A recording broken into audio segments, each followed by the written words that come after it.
Next week, the Philippines will host the 2015 APEC Leaders Summit in Manila, with 21 heads of state confirming their attendance. It's a great opportunity for the country to showcase its economic gains for the past 5 years under the Aquino administration. Top business leaders will also attend the Manila conference. This is the second time the Philippines will be hosting APEC. The first was in Subic in 1996. The theme is Building Inclusive Economies, Building a Better World.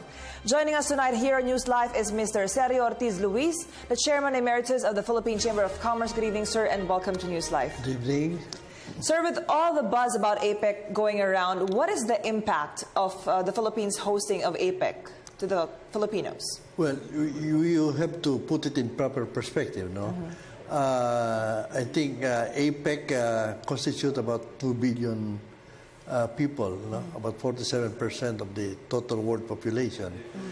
It, I think, is almost half of the economy of the global economy, and I think it's 57%, if I'm not mistaken, GDP. So with that, you know already that it affects more than half of the population of the world. And it is a non-binding, it's a consensus building, and it promotes dialogues among the member economies. And in 1989, when it started, the intra-APEC trade, if I'm not mistaken, is about $3 trillion. In 2010, the survey that I saw, it was almost $18 trillion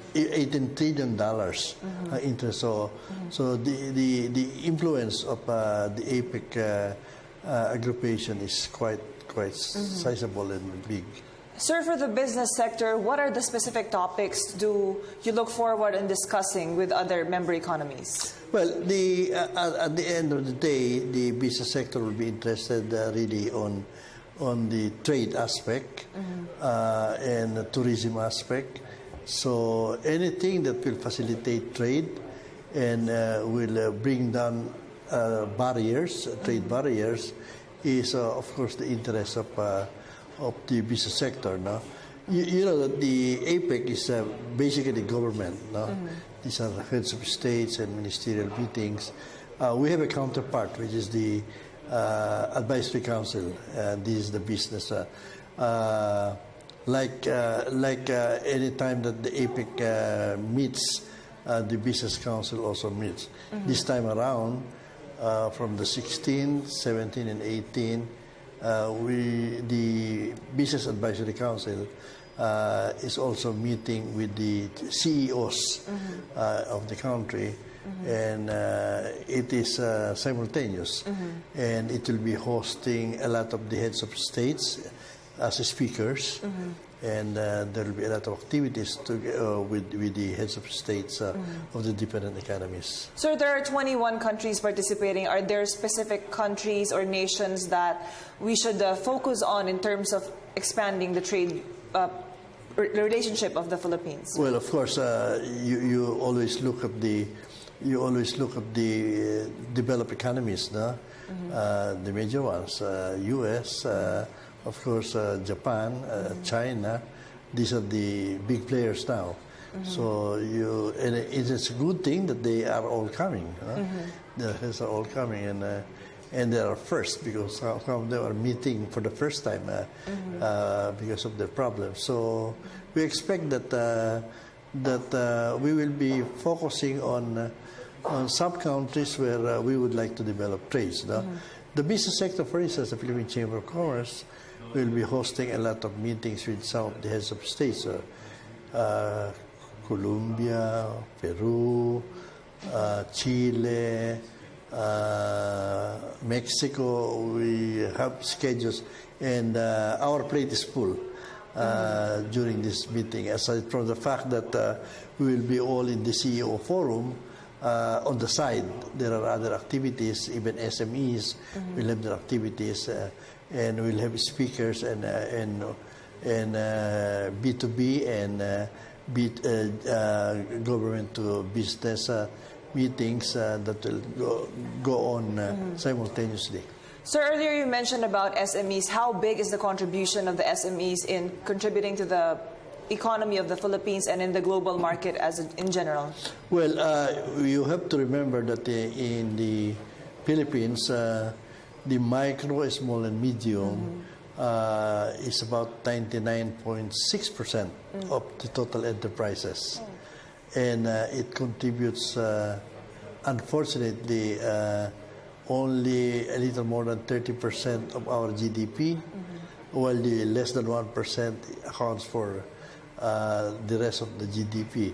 But in employment, it employs about 80% of people, and therefore it behooves us that, and that's why we're saying that sometimes there is no trickle-down effect, is because the economic growth is at the moment concentrated on the big ones.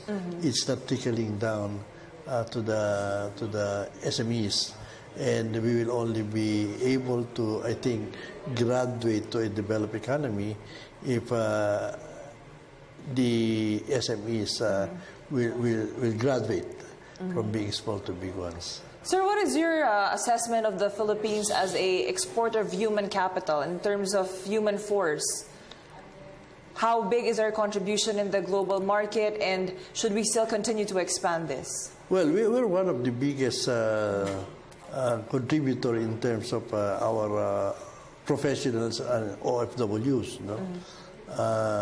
We know that we are a consumption-driven market now, with the remittance of about $23 to $25 billion a year by our OFWs, which is, I think, about 1/3 of our total export.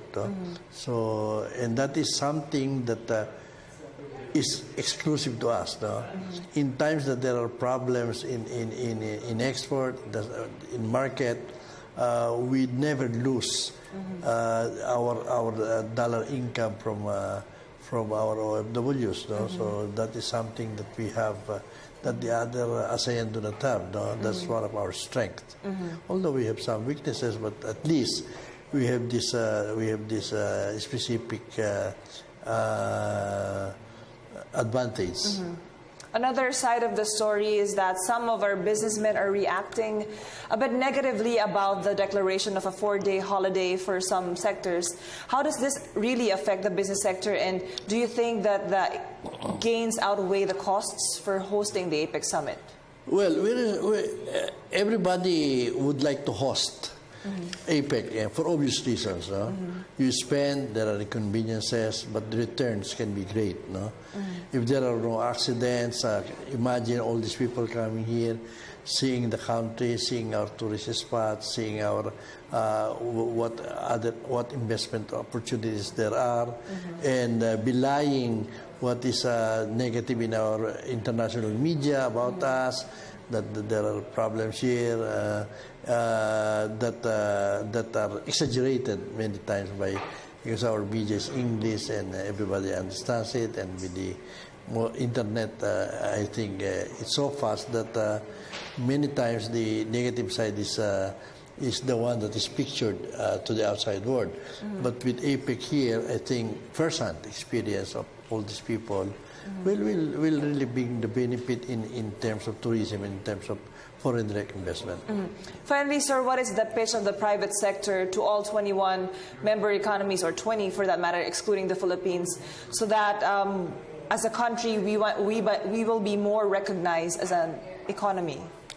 Well, we are trying to be at par, at least with our neighbors here in Asia, in trying to attract foreign direct investment. No? And there are things that we would like to do, even be a member of the TPP, which we are late, but we would like to be. And there are things that these 12 economies will be seeing here, because we have to talk to all of these 12 economies if we want to be a member, and we have to convince them that we can be a good member. No? So APEC is a showcase where we can put our good foot forward and have a good sailing in our in bilaterals, multilaterals, and even in this TPP. And on that note, thank you very much, Mr. Sergio Ortiz-Luis, the Chairman Emeritus of the Philippine Chamber of Commerce. Thank you, sir. Thank you also. Thank you.